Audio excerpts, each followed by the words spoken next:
Hi, and welcome to the Wednesday edition of the Christian Science Monitor. My name is Pam, and here is our first article. The U.S. auto industry reopens, sparking hope in job crisis. About half of all auto workers are expected to return to factories next week, which have been shuttered since mid-March due to the pandemic. The cautious reopening sends optimism to other major industries weathering the job crisis, by Tom Krishner, Associated Press. Well, defying a wave of layoffs that have sent the U.S. job market into its worst catastrophe on record, at least one major industry is making a comeback. Tens of thousands of auto workers are returning to factories that have been shuttered since mid-March due to the fears of spreading the coronavirus. Until now, it was mostly hair salons, restaurants, tattoo parlors, and other small businesses reopening in some parts of the country. The auto industry is among the first major sector of the economy to restart its engines. About 133,000 U.S. workers, just over half of the industry's workforce before the pandemic, are expected to pour back into auto plants that will open in the coming week, according to estimates by the Associated Press. In addition, parts-making companies began cranking this week to get components flowing, adding thousands more workers. Looming in the background is an economy decimated by the pandemic. Nearly 3 million laid-off U.S. workers applied for unemployment benefits last week, raising the total seeking aid in the past 2 months to about 36 million. Although some states have begun to let selected businesses reopen, workers are still reporting difficulty getting unemployment benefits. Freelance, gig, and self-employed workers are struggling. Even the auto sector won't see a full return to normal yet, and if people don't start buying vehicles again, workers could be sent home. Yet automakers say there's enough pent-up demand, especially for pickup trucks, to get factories humming again. That could help states slow the drain on their unemployment benefit funds.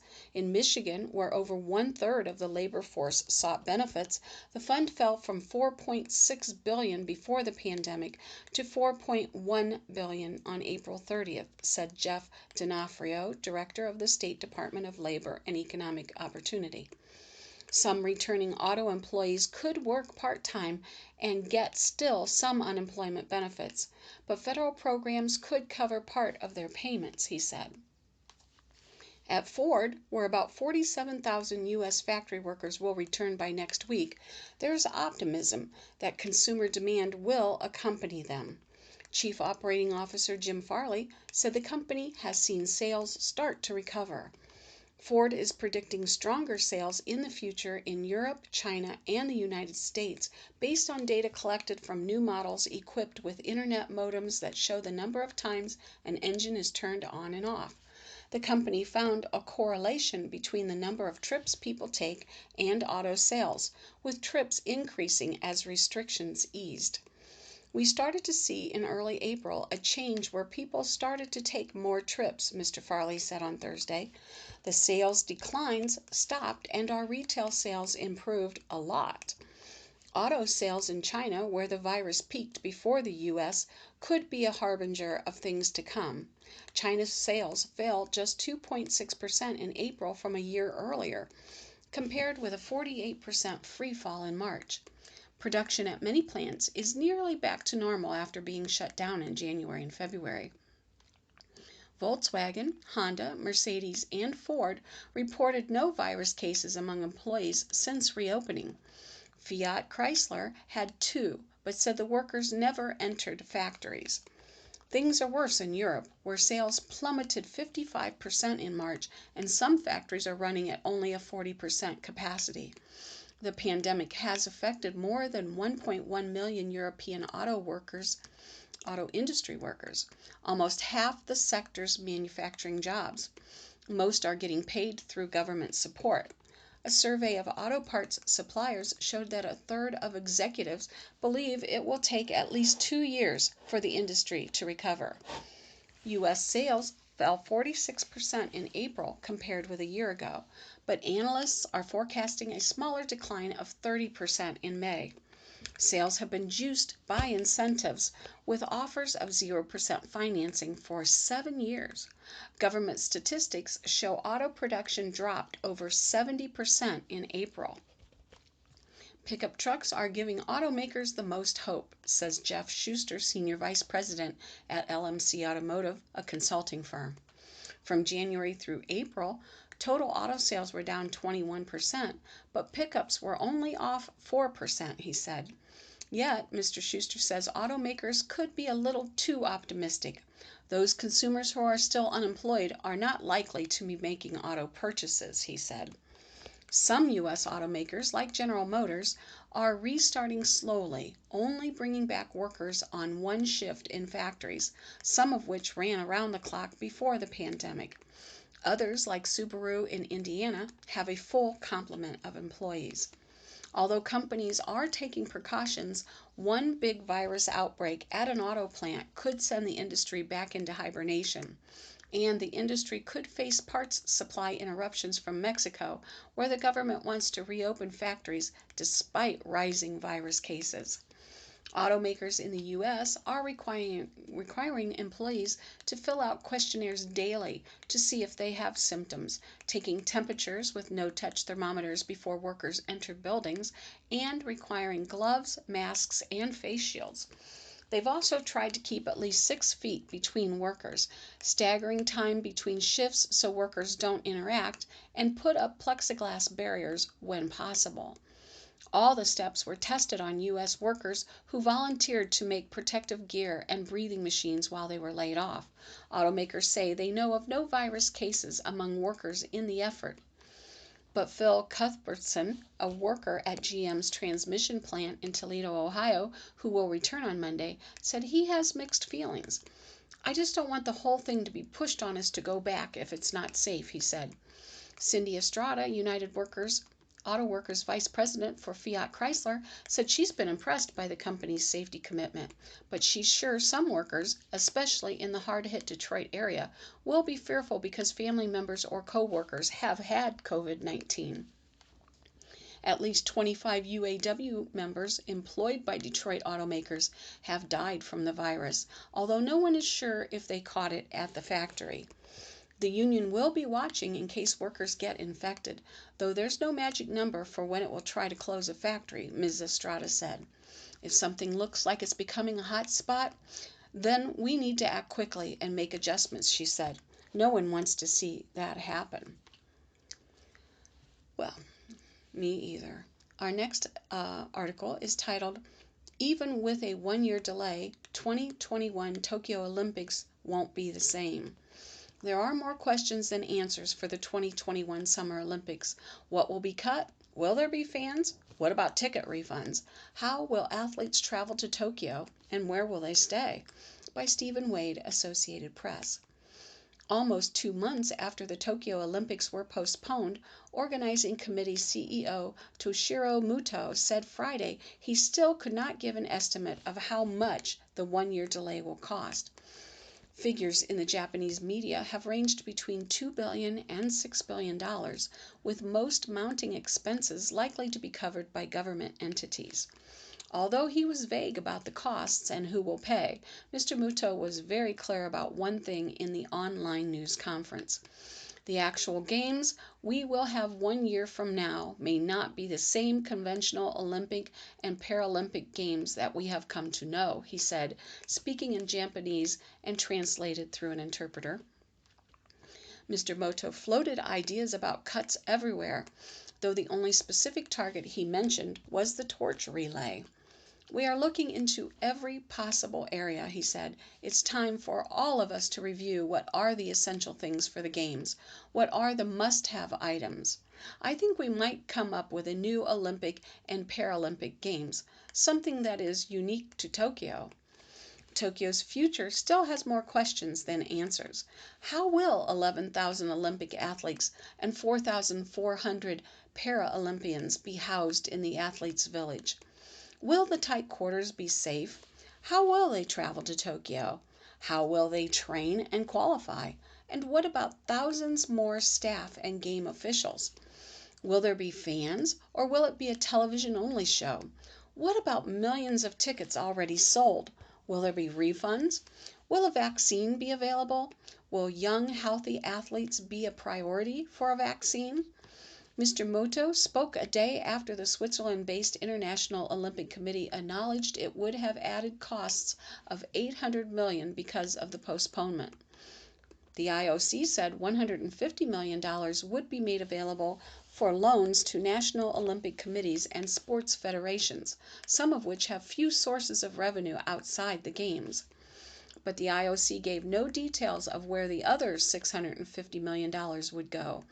Mr. Muto said he didn't know either, or at least he wasn't saying. As to the breakdown of how this money will be used, the IOC has said it's too early to tell, Mr. Muto said. So we at the organizing committee have no idea of all the details about how this money will be spent. Soaring Olympic costs are sure to be a touchy subject as Japan, like most countries, battles a deep recession brought on by the coronavirus pandemic. Japanese organizers and government bodies are obligated by a host city contract signed in 2013 to pick up most of the Olympic costs.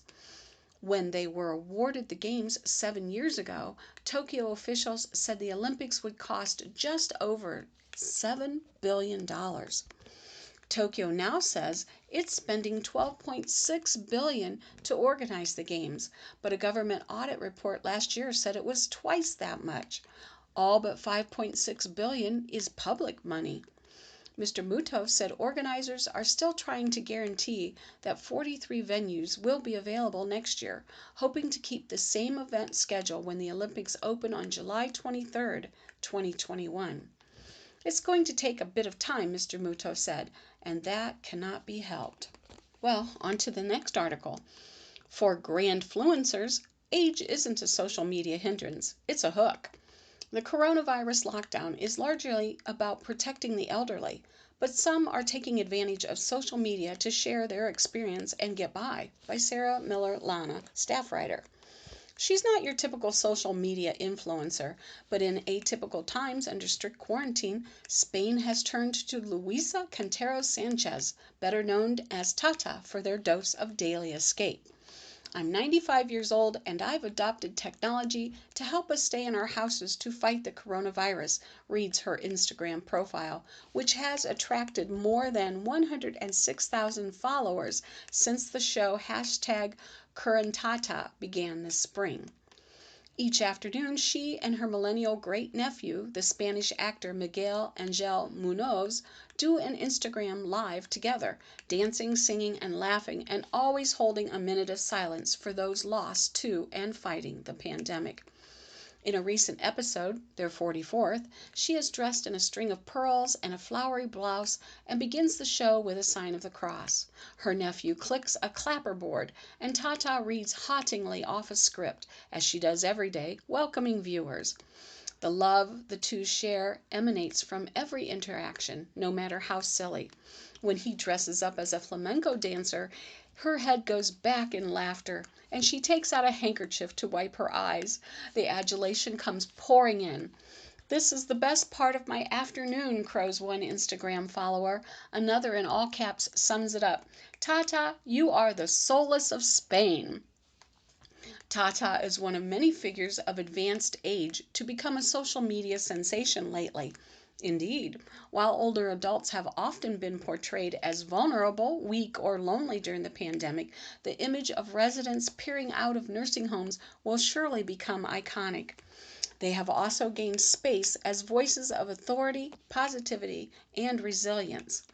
Many had become influencers before this, part of the age-defying moment, like the glamorous @Battywinkle in US, who had 3.8 million followers and whose Instagram profile reads, "Stealing your man since 1928," or Taiwan's stylish @Moonlin 0106. Others have attracted followers for simply sharing the quotidian routine of aging, from Grandma Pat in the US to Jeffrey and Pauline Walker in the United Kingdom, who say they have received so many interview requests they declined this one. The couple today document their quarantine, from boiling noodles to putting out laundry. Recently, over 87,500 viewers joined them for tea and Victoria's sponge cake. One of the most famous grandmotherly figures to emerge in this crisis is Nonna Rosetta from southern Italy, who with humor and no nonsense doled out advice in a video that went viral. Sitting in her kitchen, the 87-year-old exhorted, "Suggestion number 1, you have to wash your hands." "Is this news?" she says, irked. "I've asked you so many times. Did you wash your hands?" Not because of coronavirus. Always. It reaches 23,000 people around the globe and was translated into English, Russian, Chinese, Portuguese, Romanian, and Spanish. Renata Perugini, a writer with the Naples-based production company Casa Sirachi, which produced the video, says that although Nonna Rosetta is a comedic character, the woman behind her, Rosetta Rinaldi, is your typical Italian grandmother. Miss Perugini has known her since she was a kid. By having Nonna Rosetta at home in her kitchen, sitting on her chair, talking directly to the audience, we try to share a message that is both serious and reassuring. To be truly listened to because you recognize Grandma has enough experience and wisdom to be listened to, she says. Shir Shimoni, a PhD candidate focusing on representations of older people in popular culture at King's College London, says that despite representations of positivism, health, autonomy, and even entrepreneurship by grandfluencers, there is a part of society that doesn't want the responsibility, be it directly or via the state, to care for older people. She warns that the rise of grandfluencers may in part be a tactic celebration of those among the elderly, statistically the most vulnerable demographic in the pandemic, who don't require society's care. Still, she agrees today's figures are endearing and even powerful. There is a sense of agency. And part of that lies in the intergenerationality at play. Mr. Munoz, the actor, had told local media he moved in with Tata, who cared for him as a child, to care for her during lockdown. She was a cleaner for most of her working life and lived through the Spanish Civil War and World War II and has authority about how to endure hardship. For her part, she has said it has helped her tolerate this time of isolation. In episode 44, when he puts on the red flamenco dress and a blonde wig, she erupts, "You kill me with your youth." He takes her hands and leads her to dance. "You have no idea how much happiness you bring to my life," writes one viewer as the improvisation plays out. "You and Tata are a paragon of love, and you, Miguelito, are a huge example of how we should be with our elderly." A huge example. Wow, that was endearing. Moving on to the next article. Tracing the origins of COVID-19. 3 questions. Scientists are working to trace the origin of the novel coronavirus, and they have a few ideas. By Ann Scott Tyson, staff writer. As governments work to contain COVID-19 and reopen their economies, scientists are attempting to trace the novel coronavirus's origin with the hope of not only improving the world's ability to fight this pandemic, but also preventing future outbreaks. In the past 30 years, more than 50 novel viruses have made the leap from animals to humans. Scientists say that better understanding this complex crossover between animal and human health is vital to saving lives. Here's a brief synopsis of their efforts so far. Why is discovering when, where, and how the virus originated considered so important? The World Health Organization, or WHO, says the novel coronavirus likely originated in bats, but how exactly it made its way to humans in late 2019 is unclear. Scientists say tracing how the novel coronavirus made the leap is key to combating the pandemic and preventing future ones. It will allow scientists and policymakers to prioritize steps to prevent this virus from being reintroduced into the population and also to guard against the transmission of new coronaviruses. The public health importance of this is critical because without knowing where the animal origin is, it's difficult for us to attempt to prevent this from happening again, says Maria Van Kerkhove, the American infectious disease epidemiologist serving as the WHO's technical lead for COVID-19. This happens with all emerging pathogens because most emerging pathogens come from animals, she said in a May 6 press briefing. Scientists traced two earlier coronaviruses, severe acute respiratory syndrome, or SARS, and Middle East respiratory syndrome, MERS, relatively rapidly from bats to the animals that infected humans, civets, SARS, and camel, MERS. So far, scientists have yet to confirm the direct transmitter of this virus to humans, though pangolins are a key suspect, or perhaps it was the bats themselves. The second question, what do we know about the origin of the virus? Most scientists believe the virus was first transmitted to humans in an area where people and animals are in close contact. Chinese officials said it originated in the Hunanan Seafood Wholesale Market, a wet market in Wuhan where live animals were sold. But months after animals from the market were reportedly tested, China has yet to reveal those test results. A Lancet study found 2/3 of early patients were exposed to the market. The rest, including the first known patient, were not. Those discrepancies have led some to speculate about other possible scenarios. One, that the virus was established in a lab. A team of researchers rejected that idea in a paper in the journal Nature, writing that the characteristics of the virus do not fit that scenario. The Trump administration has backed another idea, that the virus escaped from a lab studying such diseases in bats, jumping straight to humans. Such an accident is not unimaginable. The Bulletin of Atomic Scientists has detailed numerous instances of pathogens escaping from labs. A 2018 State Department cable reportedly warned of safety concerns at Wuhan Institute of Virology, WIV, the first biosafety level 4 lab in China. Trump administration officials have said there was enormous evidence supporting the lab accident theory, but they have not revealed the details. Scientists, while not outright dismissing that scenario, has said that it is highly unlikely based on the lack of evidence and what is known so far about how bat coronaviruses are transmitted. Additionally, the WIV researchers have said the novel coronavirus isn't a genetic match to the coronaviruses studied in their labs.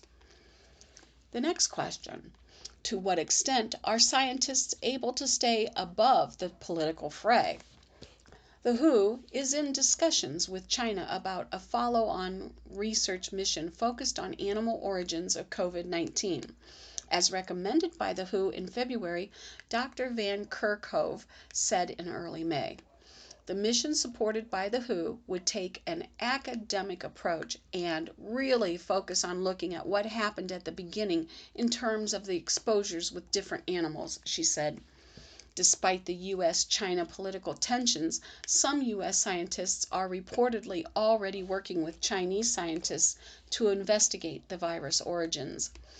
Ian Lipkin, director of the Center for Infectious and Immunity at the Mailman School of Public Health at Columbia University, said he is cooperating with a Chinese team to research whether this novel coronavirus existed in other parts of China before it was discovered in Wuhan in December, according to a Financial Times reporter. Dr. Lipkin worked on the 2003 SARS outbreak and has close professional ties in China, through which he is seeking access to key Chinese data important for international collaboration of the virus. Well, that article sure does give me some thought.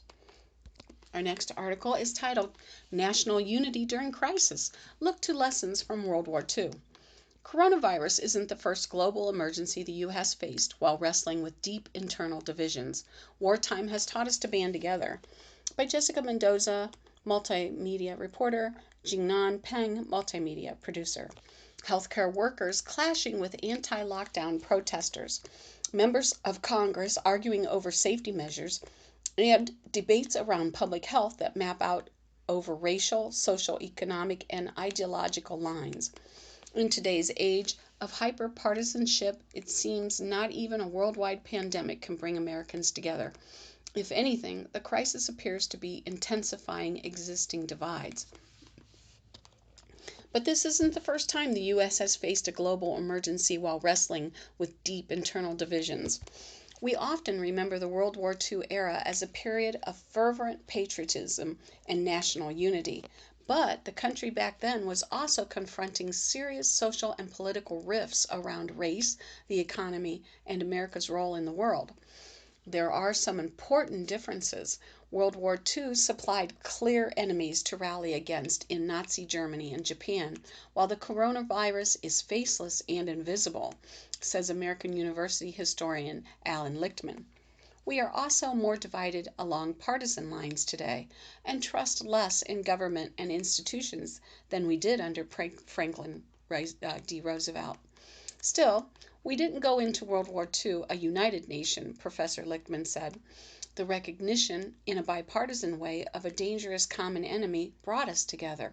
In this episode, we explore the fissures that existed leading up to the war years, how they compare with what we're dealing with now, and what we can learn about our nation's ability to come together during a crisis. Okay, let's move on to the next article. Points of progress. Portugal plans for a green future and more. In good news this week, a new hydrogen plant is one of many green energy initiatives that Portugal is working on, plus more positive headlines by Nucilla Lohani. 1. United States. Louisiana's state bird, the brown pelican, is again nesting in one of its largest colonies, 10 years after a BP oil spill in the Gulf of Mexico destroyed its habitat. The state bird was removed from the endangered species list in 2009. Governor John Bell Edwards declared Queen Bess Island restored in February of this year. The island was already at risk of disappearing because of erosion and subsidence before the 2010 spill. BP paid a total of $20.8 billion in a settlement, which is also being used to preserve and protect Gulf ecosystems from erosion and rising sea levels. The return of brown pelicans across coastal Louisiana illustrates the benefit of conservation policies that work to restore and protect ecosystems, according to the Environmental Defense Fund, an advocacy group. Number 2, Portugal. Portugal is steering towards a post-coronavirus green economy. The country is preparing a handful of multi-billion-dollar projects, including a new hydrogen plant.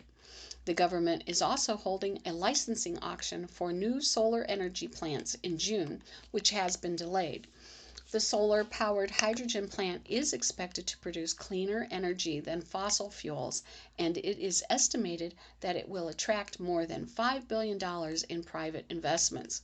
The economy cannot grow along the lines of the past, and our post-coronavirus vision is to create wealth from projects that reduce carbon emissions and promote energy transactions and sustainable mobility, says Environment Minister João Matos Fernandes. Work on building the hydrogen plant will start within a year, according to Mr. Fernandes. Number 3, Sudan. Sudan's government has declared female genital mutilation a criminal act. The dangerous procedure, also known as female circumcision, is widely practiced across some regions in Africa, the Middle East, and Asia. In Sudan, 88% of the female population aged 15 to 49 have been cut, according to United Nations data. Under the new law, anyone in Sudan who performs female genital mutilation faces a 3-year prison term and a fine. The amendment to the country's criminal code outlawing female genital mutilation has been lauded by women's rights campaigns, agencies, and governments. The success of the ban relies on all parties involved, including midwives, health service providers, fathers, mothers, and young people, being informed about the legislation, according to UNICEF. Oh, how terrible. Number 4, Pakistan. The 10 billion tree tsunami program, halted at the onset of the new coronavirus, has not only resumed, but is also employing more than 63,000 left jobless during the lockdown. Pakistan's Prime Minister Imran Khan launched a 5-year program in September 2018 with the goal of planting 10 billion trees across Pakistan by 2023. The project is intended to amend the damage done by deforestation and to counter flooding, rising temperatures, and drought, effects linked to climate change. The program is associated with the 2014 Green Growth Initiative led by Mr. Khan. This year, the program is employing triple the number of laborers it did in its first year. Number 5, Uzbekistan is working to grant citizens to an estimated 50,000 stateless people. President Shavkat Mirziyoyev signed a new provision in the citizenship law on March 20, making registered stateless people, those who were granted permanent residence in Uzbekistan before January 1, 1995, eligible to acquire citizenship. The new law went into effect April 1. United Nations Secretary General Antonio Guterres commended Uzbekistan's decision as an important contribution to global efforts to end statelessness by 2024. In Central Asia, hundreds of thousands of people became stateless after the collapse of the Soviet Union in the 1990s, when they could not acquire citizenship in any successor states. Other countries in the region, such as Kyrgyzstan and Tajikistan, are also paving the way to citizenship for their stateless residents. Number 6, Australia. Off of the Ningaloo coast of Western Australia, researchers have discovered the longest known sea creature, a giant siphonophore. Siphonophores are transparent, gelatinous animals made of clusters of cells that are highly specialized for functions such as feeding and locomotion. A relative of jellyfish, siphonophores resemble long strings, and this one was spotted in a strange spiral formation, the outer ring of which was estimated to be 154 feet in circumference. The whole creature might be more than twice that length end to end. The discovery came during a year-long initiative by the Schmidt Ocean Institute to explore deep-sea canyons and coral reefs off the coast of Australia and in the Pacific Ocean using an underwater robot, the ROV Sebastian. On April 9th, the Schmidt Ocean Institute announced 30 additional suspected new species found by the team. There is so much we don't know about the deep sea, and there are countless species never before seen, said Wendy Schmidt, co-founder of the Institute. Well, my friends, it is now the end of our reading, and that concludes the reading of the Wednesday Christian Science Monitor. I want to thank you for being with us today. This is PM saying please stay safe, be blessed, make it a great Wednesday.